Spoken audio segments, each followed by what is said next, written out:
up, people? Pizowell here, and today I want to talk to you about 1988's Fright Night Part 2. Now, this is partially going to be a review of the movie, as well as a review of the Spanish Blu-ray release. Now, I first reviewed Fright Night Part 2 several years ago as part of my series, The Lost, but I love this movie, and I feel that it is so criminally overlooked and underrated that I wanted to talk about it again. And the fact that it does not have a quality Blu-ray release is a crying shame. Fright Night 2 did receive a Laserdisc and Barebones DVD release. However, we all know the fate of Laserdisc, and the Barebones DVD release it got is now long out of print. Now, I've owned this DVD bootleg of the film for many years. I'm pretty sure it's sourced from the Laserdisc, and I've been aware of this Spanish Blu-ray release for quite some time. I hesitated in picking up this release because I was holding out hope for Fright Night 2 getting a quality Blu-ray release from a company like Vestron Collector Series, Scream Factory, or Arrow Video. I recently exchanged messages with a gentleman who works in acquisitions for a Blu-ray distribution company, and he told me that the rights to Fright Night Part 2 were owned by Studio Canal, and that they seemingly have no desire to either release the film or license it out to another company so that they can release it. Why? So disappointed, I finally went ahead and picked up this release. Fright Night Part 2 picks up 3 years after the events of the first film and finds Charlie Brewster now a college student who, through therapy, has written off the events of the first film as some kind of group psychosis and has convinced himself that Jerry Dandridge was simply a serial killer and a cult worshiper. Brewster seems to have his life together. He's dating a beautiful and intelligent woman and is still in contact with the fearless vampire killer himself, Peter Vincent. Enter Regine, Jerry Dandridge's sister, who along with her crew of nocturnal cronies have a score to settle with young Charlie and Mr. Vincent. And Fright Night 2 is such a fun, well-made, well-acted movie with a phenomenal cast and some awesome creature and special makeup effects. First and foremost, Julie Carmen as Regine. Regine has to be one of, if not the most sultry and seductive vampiresses in horror history. I can remember watching Fright Night 2 as a kid, and Regine making me feel funny. As a matter of fact, Regine may be the reason why I'm partial to brunettes. Carmen's performance as Regine is perfect. She's hot, she's sexy, but she'll cut off your you-know-whats if you cross her. Something about that combination just makes me swing, swing, tentpole. Regine's entourage includes a Renfield type of guy played by Brian Thompson, who dines on insects and serves as Regine and crew's chauffeur and daytime protector. We also have a bat-like werewolfish bloodsucker played by Jonathan Grise, and an androgynous vampire who makes roller skating look pretty sinister. Each member of Regine's crew has their own unique personality, and the movie takes time enough to establish each one just enough. Thompson has a tick for naming each insect's genus and species prior to consuming them. Grise is sort of the hip, dressed-down vamp who calls people dude and seems like a pretty cool guy until he shapeshifts into a bat wolf and tears your throat out. And the androgynous vamp played by Russell Clark, who was actually Michael Jackson's choreographer, does a lot with a little, considering his character has no dialogue.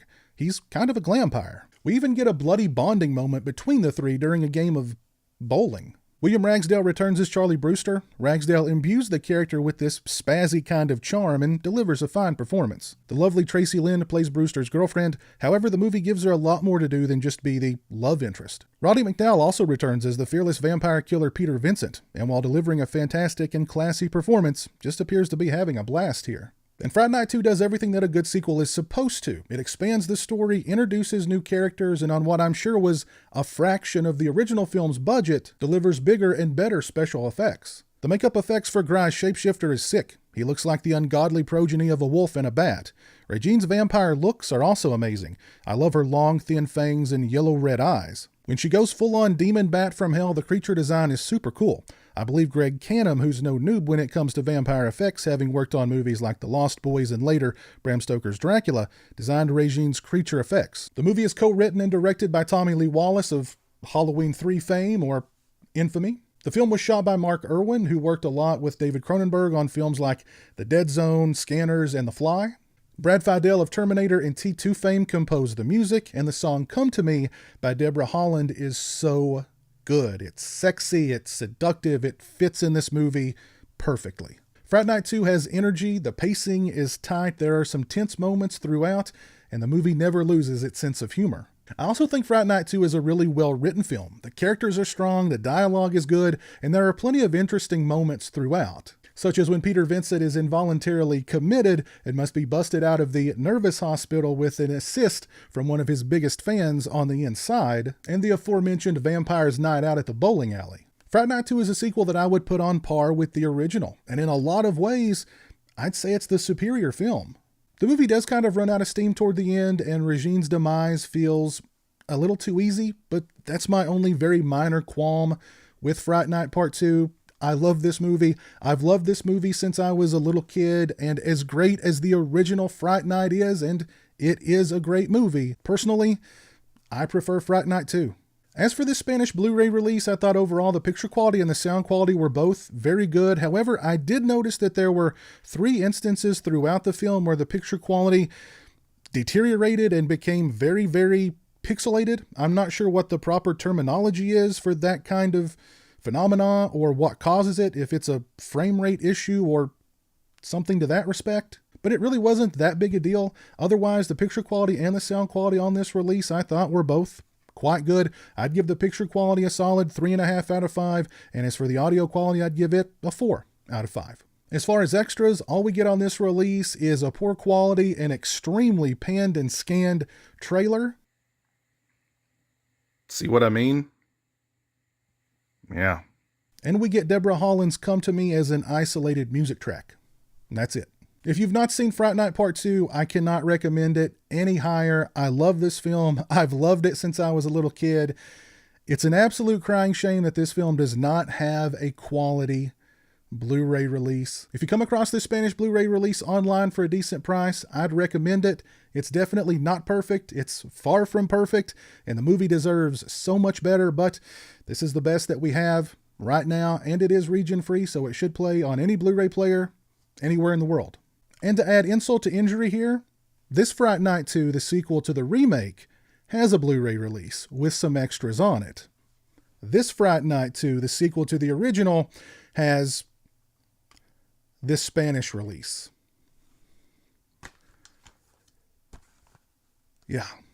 If you've seen Fright Night 2, please let me know your thoughts on the film down in the comments section below. Do you think it stacks up to the original film? Do you think it surpasses the original film? Let me know down in the comments section below. If you like this video, please leave it a thumbs up and share it on social media. If you're not following me on social media, those links are in the description.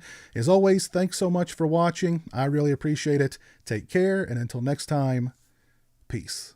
A big thank you to all my awesome Patreon supporters. I appreciate your generosity and support of my channel. Become a patron today and join me for monthly live streams and have a say in what movies I review on my channel.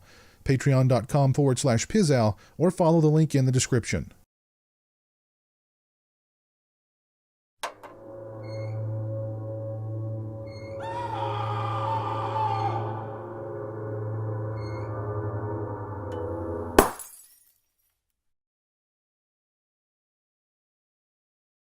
Say hello to the internet, Jeremy. Hello to the internet.